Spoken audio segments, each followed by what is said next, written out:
This classic episode of the Electric Playground is brought to you by P&P Games, your source for everything video games. Support the partners that support Electric Playground. Remember, this episode first aired in 1998. Boy, got them special for this show. We got Road Rash 3D and also Starcraft. Stay tuned, don't go away.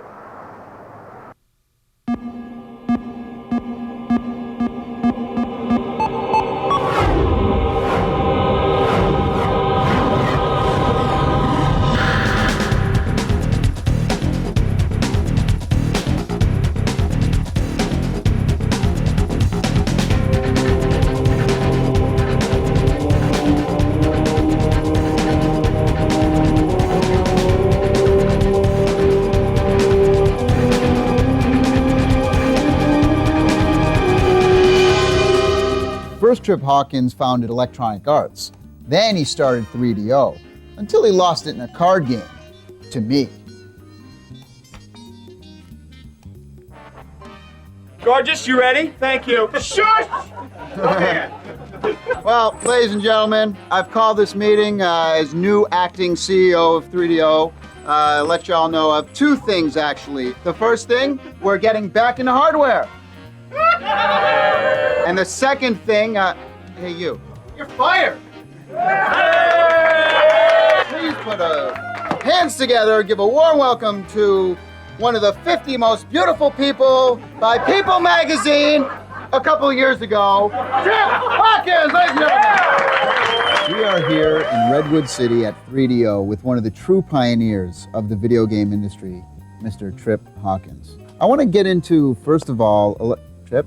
Oh, sorry. So what was the first job that you had in the industry? I actually started working with Apple. Okay. We had 50 people, and we had done about $2 million in business the year before, and then 4 years later we had 4,000 employees, and we were doing $1 billion in revenue, and it was just like being on a moon rocket. Then I started Electronic Arts in 1982. So the founder of Electronic Arts, yes? One of the things that we pioneered was the notion, the correct notion, that the people that make video games are creative artists. It's a very emotional topic. I mean, people really get into video games and they really care about it.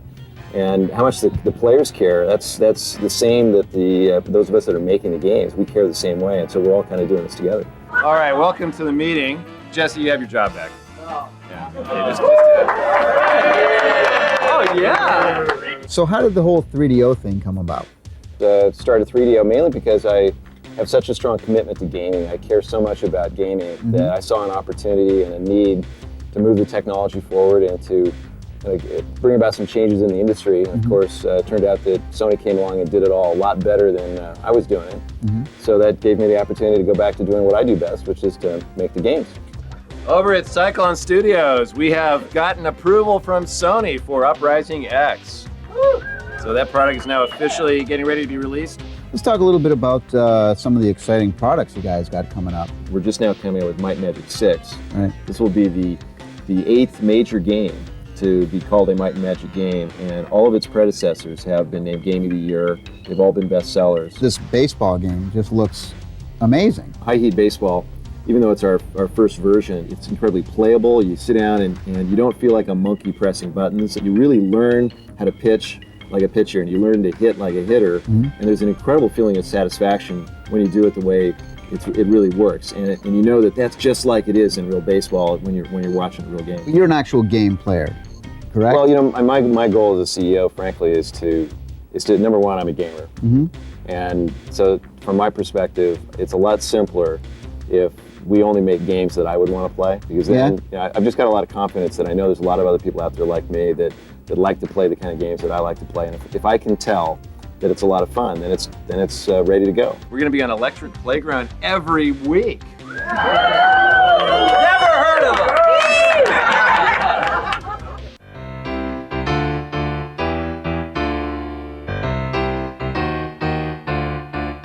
When you're racing along on a motorcycle, how do you get somebody off another motorcycle? Kick or punch them, I believe. What would be the best thing to knock them off with? my foot. Best weapon to knock somebody off a motorcycle. Spear, that'd be the best. What's the best thing to knock a person off a motorcycle with? Racing on another motorbike? Probably to kick him. Could you demonstrate that? You would go like that. There we go. This is not an automatic one. An automatic one would be better. You could push the button here and it'd go straight out. EP is here at EA, and I gotta tell you, I'm really excited because we are talking with Hunter Smith, the producer for Road Rash 3D. Hunter, how's it going? Doing pretty well, yourself? Very good. I'm excited about this game. I tell you what, I'm a huge Road Rash fan from way back when. You gotta tell me what's new in Road Rash 3D. It's all in 3D. 360 degrees of freedom. You can drive any direction you want, turn around, drive the opposite way anytime you want, knock somebody down, get into a little fight, turn around, run them over again, just in case you didn't get them good the first time. Crazy. So let's cut right to the chase. Crashes.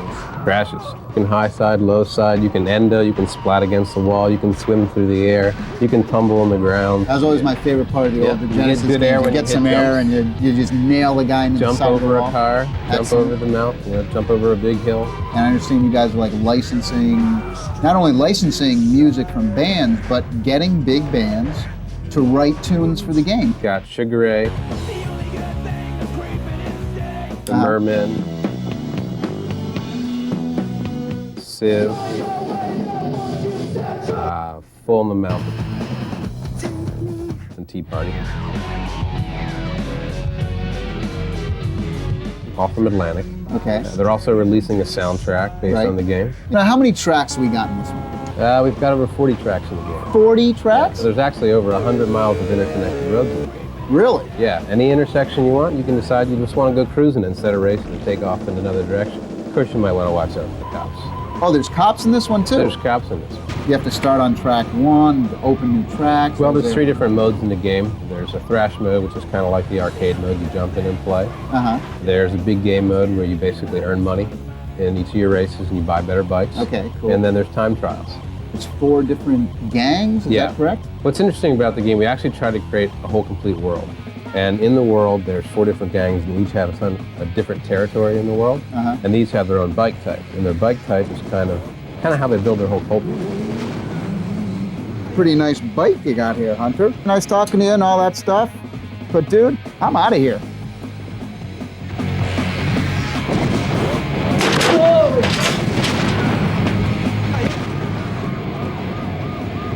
Don't forget to visit the Electric Playground website and check out our EA feature at www.elecplay.com.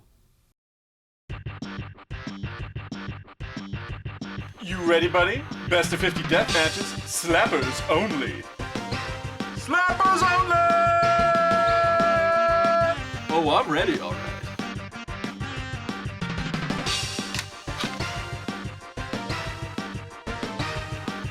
Dude, is that the unauthorized N64 pack accessory Furious Felines Air Daddy 98? No more sweaty hands, dude! No more sweaty hands! No more sweaty hands! No more sweaty hands! No more sweaty hands! No more sweaty hands!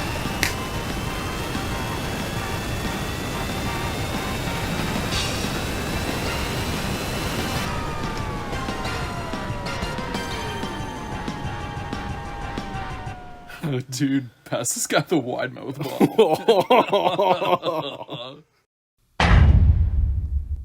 We are here at Blizzard Entertainment, the creators and developers of some of the coolest games ever, including Warcraft 2.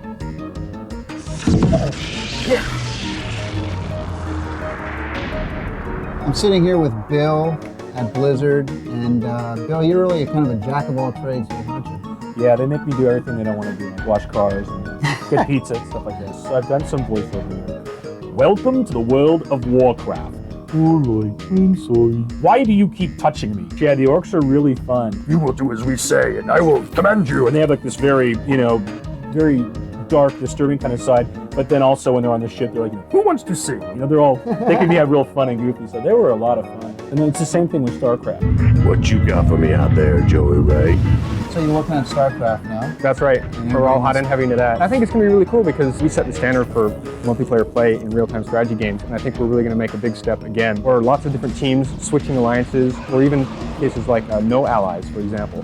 So you can have a free-for-all without ever having to worry that somebody allied against you and you got stabbed in the back. Oh, wow. And then in single-player play, we have a lot more AI, too. We think that's really important. A lot of people play single-player play. We've got the real-time dynamic lighting. We've got all kinds of effects.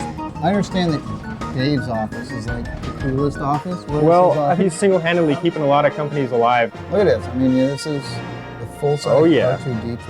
Yeah, you should come to our Halloween party. There's going to be at least 3 Princess Leias. I'm sure. I'm sitting here with Mike, who's one of the founding members of Blizzard. What do we have upcoming from Blizzard over the next year? Well, we've announced Diablo 2. We've got some great plans, but I can't talk about it. Okay. Warcraft 3, can we assume? We all want to do it. We just want to make sure the technology is there to do it right, to make sure that it's as epic as the first two. Are you doing any work on Starcraft? Right now we're working on the scenario, the kind of whole big plot line that comes across during it. And we're working on kind of polishing that up and editing it, and then I'll be doing some directing on the voiceover work on that. And then, of course, I always try to get my grubby little fingers into the storyline and the manual and all that kind of thing, to help that along. But it's been a lot of fun. I haven't been as directly involved in StarCraft as I have on some of the other projects, and it's been really neat. It's a very different experience. Because I'll load up, here's today's build of the game, and I load it up and I'm surprised. Whoa, this is in! Whoa, God, that looks amazing! So yeah, it's a lot of fun. IEP's in San Jose, and we're here at the 3D Effects headquarters, and I'm with Greg Ballard, who's the president and chief executive officer, and any other titles in this? Chief bottle washer. You guys were really one of the first innovators with this 3D acceleration technology. Yeah, to some extent, we almost invented the notion of 3D on the PC. Up until then, if people wanted to have a 3D experience in gaming, they had to use the Sony PlayStation or Nintendo 64 or God forbid, the Saturn. How does this make games better? I have no clue. If I did that, I'd be an engineer making a lot more money than I do as a CEO. First day that I saw 3D on a console, and I thought I had seen some sort of religious experience. So what was the philosophy, Greg, with the 3D effects card? We think of ourselves as the Nintendo or the Sony of the PC world, so that you can go out and buy a Voodoo 2 card and know with certainty that there are game titles out there that are going to run better on that than any other system in the world. The Nintendo 64 right now is about a 250,000 triangle per second machine. This is a 3 million triangle per second, more than 10 times more powerful. From the very beginning, we went to the game developers and said, work with us. As a matter of fact, I think emblematic of that is the fact that I come from that world. I mean, I used to run a company called Capcom, the home of Street Fighter and Mega Man, and more recently Resident Evil. Is 3D Effects thinking about implementing their technology into other hardware, into arcade machines, for instance? One of the best arcade games that I've ever seen in my life, NFL Blitz, uses the 3D Effects technology. Awesome game. And you're going to see a lot of other companies, including some very major companies in Japan, that are going to start using our technology in the arcades. In the year 2000, will be over 100 million PCs shipped with 3D in it. The consoles, on the other hand, at the peak of any one generation, maybe ship as many as 15 million units. So from a business perspective, the PC market's a better place to be. And one of the wonderful things about the games business right now is that the general quality of titles has gotten really exciting. Yeah. And if you are into games, and if you really want to enjoy the full experience, you got to have a Voodoo 2 board. The technology that's now available for the PC is so much more powerful than what they're used to on the console that they're not really going to even believe the differences. It's even bringing in people who had forgotten about how exciting games could be. I mean, I for a period of time, even though I was in the business, wasn't playing as many games because the 16-bit Genesis or the 16-bit SNES was a little hard for me to get involved with. Sure. But you sit down and you play NHL Hockey 98, I got to tell you, it's an exciting experience. When you have friends over and all of a sudden you've lost control of your day. Lines up, moved ahead by Lidstrom. Pleasure talking with you. Thank you very much. Enjoyed it. Thanks. After the break, I'm with Kobe Bryant and the rest of the Lakers to talk about NBA Courtside. Guys like me don't get much respect. I mean, I hit big, but there's no D-word commercial. I make huge plays. I'm not even in a cereal box. But man, I could care less. Triple Play 99. You've never seen baseball like this. Whoa. EA Sports, it's in the game. Last year, Kobe Bryant was a rookie in the NBA. This year, he's a rookie video game superstar in Nintendo's NBA Courtside. Electric Playground's here at the Great Western Forum. How's it feel to be a part of the video game world? Oh, it's great. It's great. It's a dream. We're Nintendo America. I'm here with Henry Sturchy, who's a senior development specialist for NBA Courtside. Now, I noticed there's a bunch of rules here, man. What's the one rule that we have to remember while we're playing?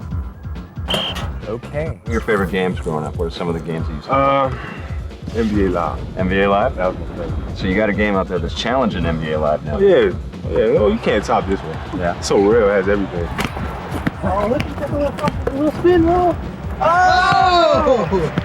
How is this thing going to compare to the other hoop games that are out there? First of all, Nintendo always has a history of not doing a game unless they can innovate.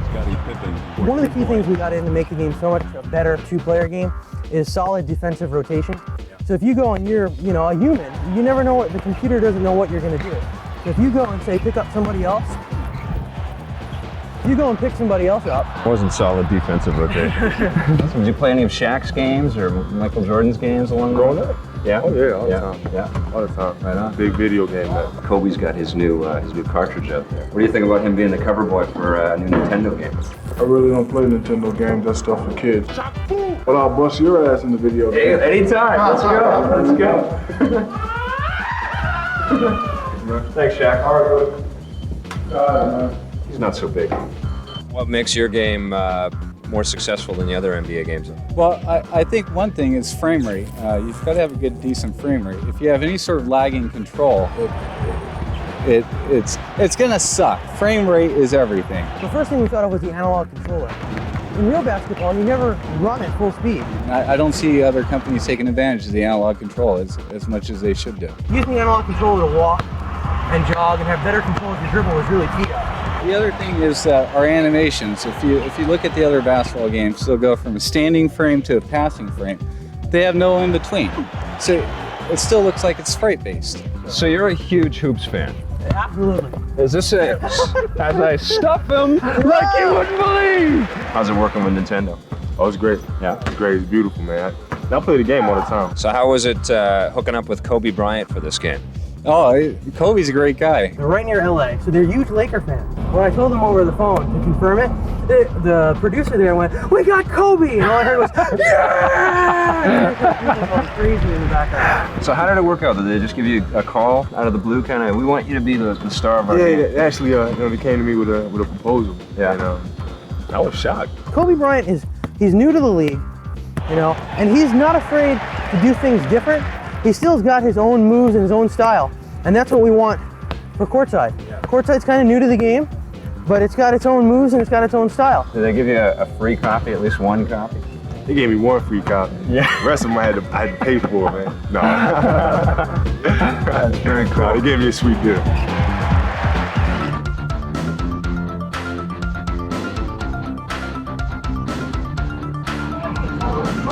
Sega's House of the Dead was released earlier last year in arcades. You may have already played it. It combines the Resident Evil universe and takes it into Virtual Cop. Here's a tip for you. Give me this. Whenever you run out of bullets, instead of shooting down, quickly cover, shoot, and release. You're all set and you're reloaded. Works on other gun games as well.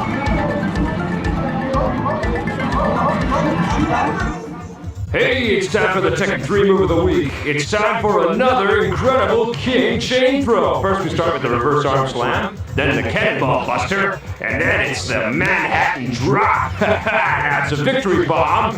And get ready for the giant swing. Whoa, that's gotta hurt. Whoa, all right. All right, pay attention now. It's gonna get tough. Forward, down, forward, plus left punch, plus right punch. Right punch, left punch, plus right punch. Left kick, plus right kick. Left punch, plus right punch. Left punch, plus right punch, plus right kick. Left punch, right punch, left kick plus right kick, left punch plus right punch, right punch, left kick, right kick. Whoa, you better get back to your PlayStation to start practicing. Today on the Sabbatical Question of the Week, Tommy Tallarico from Orange County, California asks, what kind of new technologies can we expect in Road Rash 3D? Almost every one of our competing racing games are track-based. Right. And almost all of them are they load the game in memory.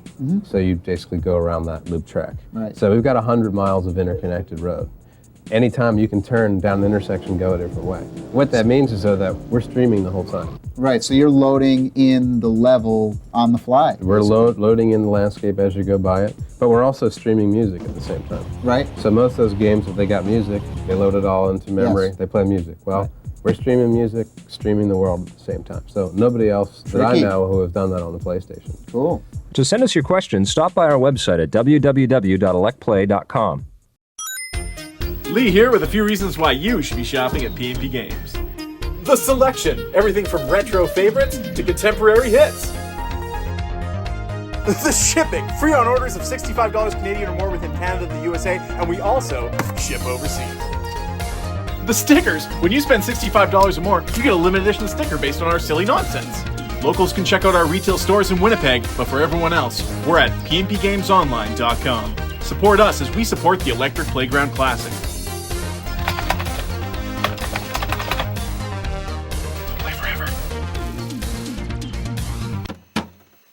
No, that's a good sticker.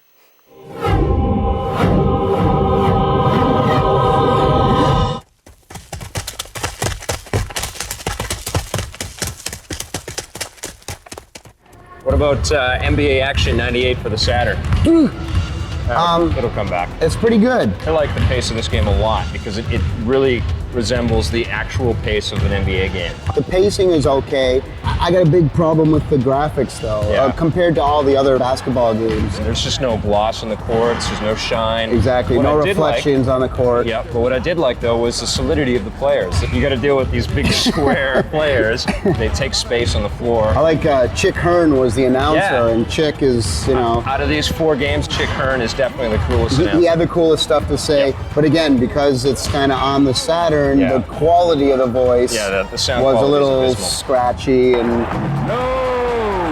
There's no way that this competes presentation-wise with any of the other games that we're talking about today, but it is a solid playing game. I'd give NBA Action 98 7.5 out of 10. What would you give it? A 7. NBA Live 98 for the PlayStation. This is my favorite basketball game out of all 4 of them. The graphics, the motion capture, of course, EA with this presentation, the camera angles, everything's amazing. The best part was in the intro, they had those cute cheerleaders. I mean, that was amazing. I have to say I was a bit disappointed. Why? Well, mostly because I'm a huge basketball fan. Yeah. And I don't think that the basketball games that we're playing these days, and this goes for all the games, are as good as the hockey games or the soccer games that are available. But why? I mean, this one had it all. I think some of the animation they really dropped the ball on. The spin moves, for example, it seems like it's almost been strobed, how it sort of stop and start stutters all the way around as you're spinning around. It doesn't look smooth at all. It's a fun game to play. You've got direct dunks, icon passing and stuff like that. It's definitely up there, but I think they've got a ways to go. I'd only give this an 8 out of 10. Oh man, to me this is the best basketball game on any system. I give it a 9.5. What about Kobe Bryant Courtside? Kobe Bryant Courtside. Now this one I was a little bit surprised. I was expecting to be disappointed because it's... Oh really? I was. Were you disappointed? This game is very playable. There's no way that it competes with the presentation of Live 98. The graphics are just okay. For the N64, you could expect a lot higher caliber. I don't know, I need to be stimulated graphically. Right. They're doing like the chicken dance when they're dribbling the ball. What was that all about? You have some incredibly innovative control techniques, and that's pretty cool. That's pretty innovative. The coolest thing about it, though, is actually pressing the R button, back up. and you can back into the hoop. You can win the battle based on how strong your player is and how big your player is. Taking into account this is the first iteration, and they're only going to get better from here, I was very impressed. I'd give this game an 8 out of 10. I think it's a decent game. It's got a lot of improvements. Another 7. NBA Shootout 98 for PlayStation from Sony. The colors and the graphics seem very bright and colorful to me. It doesn't look as good as Live 98. No, I disagree there. I think this one is the best looking out of all the basketball games. The shine on the courts is incredible. The players look really cool. This game is way too fast though. It's no ludicrously kidding, huh? fast. The NBA has not played this fast. But if you're into fast action type of moving basketball games, you want that fast-paced action, this is the game to get out of all of them. Yeah, but you also have these incredibly slow jump shots. When you pull up for your jump shot, you have to go through the whole motion captured animation of the player doing the jump shot, and by the time you do that, which is about a year, the other guy comes up and slaps it at you. It's incredibly easy to stuff another player, and it's really difficult to get a jump shot. I thought out of all 4 of the games, this one was probably the hardest. The difficult level was, I think, the hardest, which is good. So if you're in a hard, fast games, this is the one to get. It's not balanced because it's not because the game's AI is tough. The camera angles suck. There's just too much activity. You're looking at a screen, it's just a jumble of players like this, and you're trying to decipher who's got the ball. It doesn't matter what camera you go to. It's really disappointing. So what do you give it? I give it a 6 out of 10. I think Live 98 is way above the other 3. You're crazy. I give this one a 7.5. So all right, dude. Time to show me if you got any skills. I'm gonna get vertical on you, chump. All right, let's go. I mean, I'm not very vertical to begin with, but you're going down. Hey, make sure you come back next week for the Electric Playground. Production assistance for the Electric Playground is provided by Nintendo of Canada, makers of 1080 snowboarding. Heat.net, makers of Netfighter. Electronic Arts, makers of Need for Speed 3. Namco, makers of Tekken 3.